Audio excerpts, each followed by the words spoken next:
Hey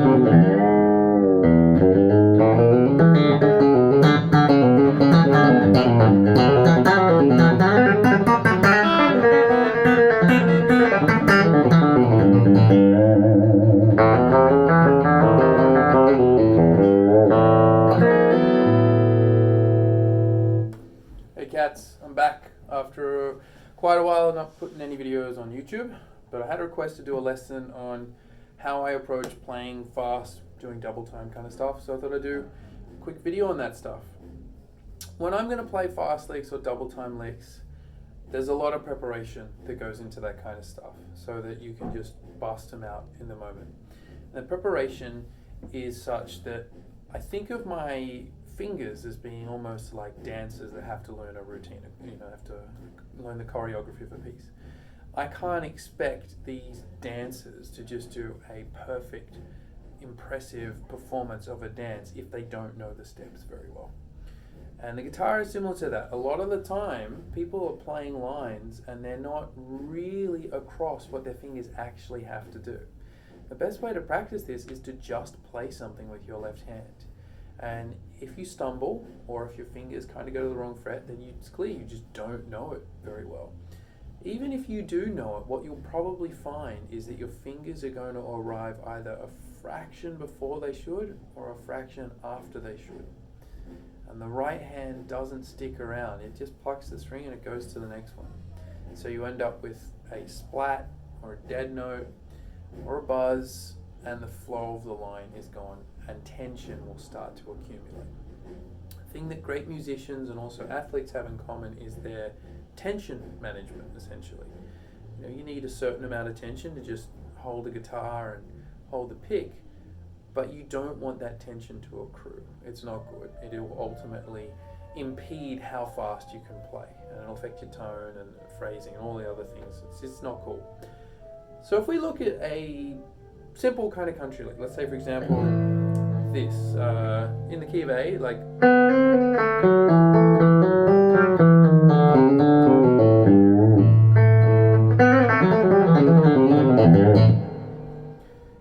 if I want that to be quick, I need to break down the components of that lick and look at each note and what's involved, and in the same way that the engine in an F1 car is just streamlined so that everything has its purpose. There's no extra weight, there's no extra movement, it's all economized.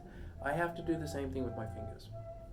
So the first lick starts with a slide from 4 to 5 on the G. Now, sliding up is just a very quick movement, but I need there to be an instant rebound back to 4. It's almost like you don't hear this note, it's so quick. So I kind of mentally think of my finger being as if it's being thrown into like one of the, wrestling ring, the kind of elasticized fence. So it just instantly comes back, because it's the return off a lot of these notes or these plucks, which is what you really want to get quick, not necessarily the note itself. So I get, I've also got a really loose grip on the fretboard. If I'm holding on too tight, I just can't move very quickly. So you want to have a very quick wrist, and it's about controlling that speed. That's the hard part about playing fast. It's not actually getting the speed. If you can do that with your fingers, or move them, you see people just tapping anxiously on a desk. If you can tap like that, you've got more than enough speed. Now you just have to control it. So the next thing is a pull-off from 4 to 2. I want to work on getting that quick, like a hummingbird, a flutter. I'm not using any tension, I could sustain that for a while.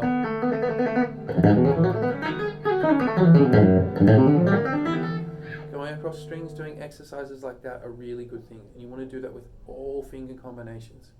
Everything you're going to play on the guitar will be made up of either index and middle, or middle and pinky, pinky and ring. They're all just combinations of that.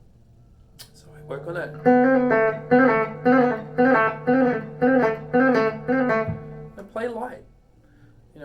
I've got electricity running through this guitar. I don't have to work hard. I let the amp and the actual power do all of the work. I'm just going to play as light as possible.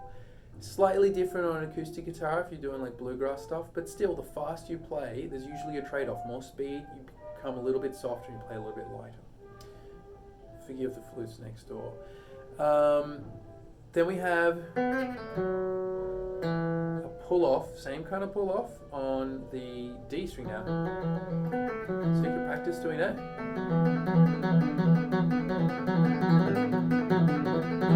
Try and get it as clean as possible with a metronome. Making sure you're not rushing, you're not ahead. Then you try it with a pick.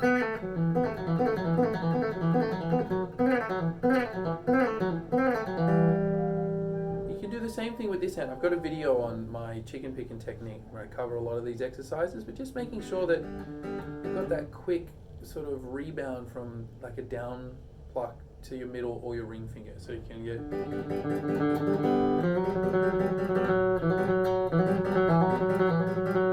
If you've got this hand working really well and this hand really working well, then when you put them together, in theory, they should just be clean and efficient, right? With a little bit of fine tuning. So then after that, we play the open G, then another pull off with a slide down. Then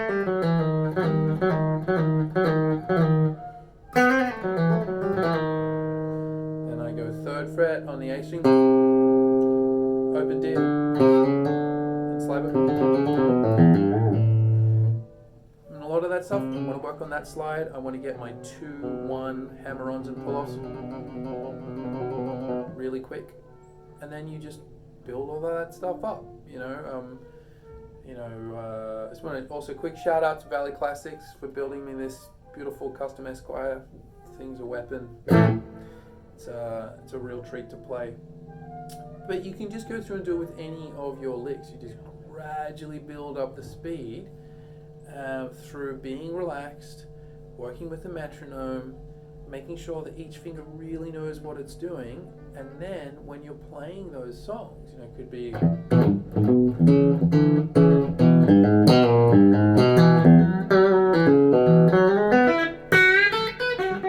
might just be one quick thing, or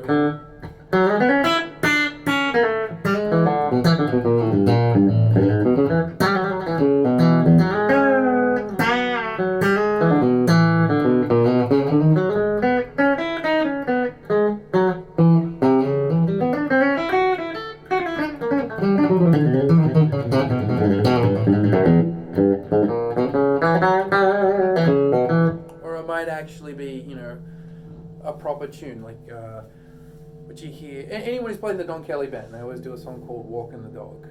It's Guthrie Trapp, Johnny Hyland, Luke McQuarrie, Daniel Donato, like they've all played it, right? It's really fast. It's in A,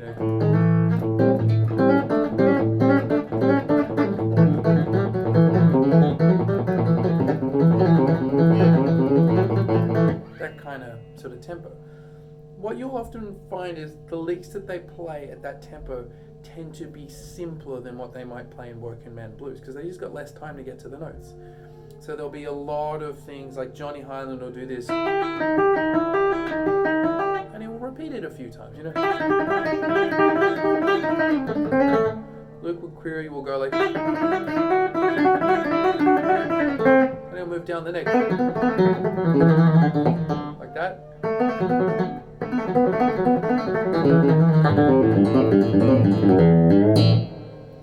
So they're working out these things, it's like in a cooking show, and you see someone making a cake and they build, they make the whole cake on TV, and then they go, here's something I prepared earlier, and they bring a perfectly formed cake out of the oven.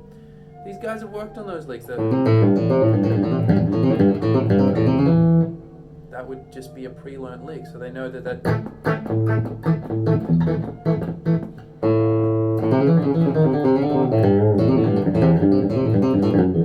can just do it, there's a real secret to it, and just playing light, making sure that you don't hold your breath. Sometimes when we do things that are really difficult, we hold our breath, and that deoxygenates our blood, which means that our muscles don't get the fuel that they need, and you start to tense up. So you want to make sure that you're breathing and that you're mentally relaxed. If you're kind of stressing about this thing and you're mentally like, oh, this is really hard, then that's going to work its way down into your fingers and your arms, and you're going to start to just tense. And at this speed, anything that is just like a slight increase in tension is going to have a dramatic effect on how fast or how clean you can play. You just have to be so chill and so relaxed.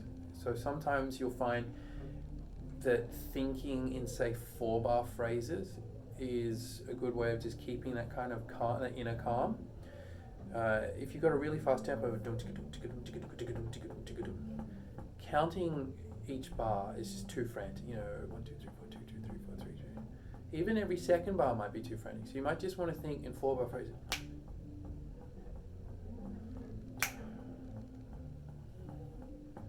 And that way you can just, it feels like you're playing halftime,